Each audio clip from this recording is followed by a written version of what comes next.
Сәлеметсіздер ме, құрметті тыңдармандар, сіздермен бірге доктор Алмат. Бүгінгі талқылайтын тақырыбымыз асқабақтың адам ағзасына тигізетін дәлелденген 7 ғылыми әсері жайлы айтып өтетін боламын.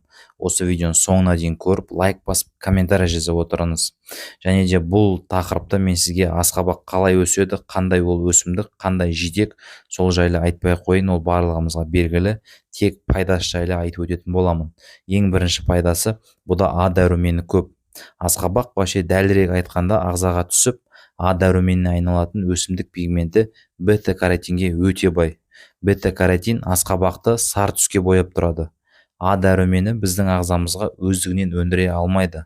Ол тек жеген тағамымыз арқылы ғана ағзаға түсіп отырады. Егер бұл дәрумен ағзаға жеткіліксіз болса, денсаулығымыз сыр бере бастайды.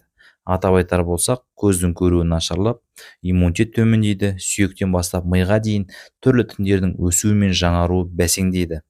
Асқабақ бета-каротиннің көп мөлшерінің арқасында дәрумен жеткіліксіздігін алдын алады. Күнделікті норманы орындау үшін күніне 100 грамм асқабақ жесеңіз жеткілікті. Екінші, асқабақ түрлі қоректік нәруыздарға бай. Шектен тыс А дәруменінен бөлек, асқабақта ақуыз, көмірсу, клетчатка, витамин С, Е, В2, минералдар калий, темір, магний, цинк бар. Ал зиянды майлар холестерин мен натрий мүлде жоқ.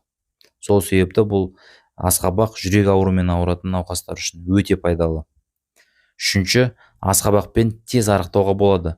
Асқабақтың 94% су. Бұл өте аз калория деген сөз. Яғни 100 грамм асқабақта 20 килокалория бар. Оның көбі клетчатка арқылы келеді. Ал клетчатка асқазан ішек жолдарына түсіп, суды сіңіріп, көлемін үлкейтіп, сізге ұзақ уақыт бойы тоқтық сезімін сыйлайды. Сол себепті асқазан аз калория қалайтын, ұзақ тоқ болып жүргісі келетін адамдар үшін таптырмас азық. Төртінші, асқабақта антиоксидант көп. Антиоксиданттар дене жасушаларының еркін радикалдардан қорғайды. Еркін радикалдар тез қартаюға, созылмалы қабынуларға, жасушалардың мутациясына, жүрек қан тамыр жүйесінің ауруларына, мидағы бұзылыстарға, онкологиялық ауруларға шақырады. Асқабақта альфа, бета-каротин, бета-криптотоксин және басқа да антиоксиданттар бар. Олар ілгерідегі аурулардың алдын алуға көмектеседі. Бесінші, асқабақ жүрек қан тамыр жүйесін нығайтады.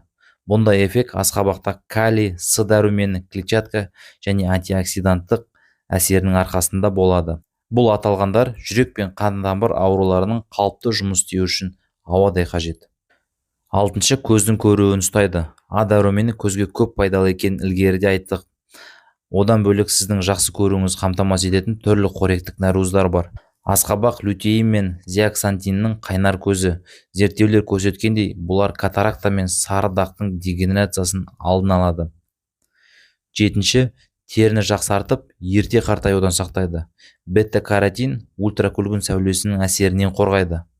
Коллаген өндіретін С дәрумені жарақаттан кейін терінің тез қалпына келуін қамтамасыз етеді. Осылайша бұның өте керемет ғылыми дәлелденген 7 пайдасын сіздерге айтып өттім. Ал енді бұл асқабақты қандай адамдарға жеуге болмайды деген сұрақ туындайды бұл кезде. Бірінші, егер сіз А дәруменін қабылдап жүрсеңіз, таблетка түрінде, капсула түрінде, асқабақты жеуге асықпай қойыңыз. Артық дәрумен бауырға әсерін тигізіп, және бүйрекке зиян тигізіп, остеопорозға алып келуі мүмкін. Екінші, аллергиялық процестер болса, асқабақ жегеннен кейін өзіңізді жайсыз сезінсеңіз, денеңізде қызылдақтар қойып қышитын болса, онда сізде асқабаққа аллергия бар деген сөз. Онда сізге жеуге болмайды мүлдем. Үшінші, сіз егер құрамында литиясы бар дәрілерді ұзақ уақыттан бері ішіп жүрсеңіз, асқабақ дәрінің ағзаға сіңуіне кедергі келтіруі мүмкін. Сол себепті бұл дәріні қабылдап жүргенде асқабақ жеуіңіз қажеттілігі жоқ. Төртінші, қант диабетімен ауырсаңыз, асқабақты азырақ пайдаланыңыз. Себебі оның құрамында қант мөлшері көбейтіп жіберетін қант бар. Осымен құрметті тыңдармандар, видеом соңына келіп жетті. Ұнайтын болса, лайк басып, комментарий жазып, достарыңызбен бөлісе отырыңыз. Осылай бұл осы қазақ контентінің дамуы үшін өте маңызды.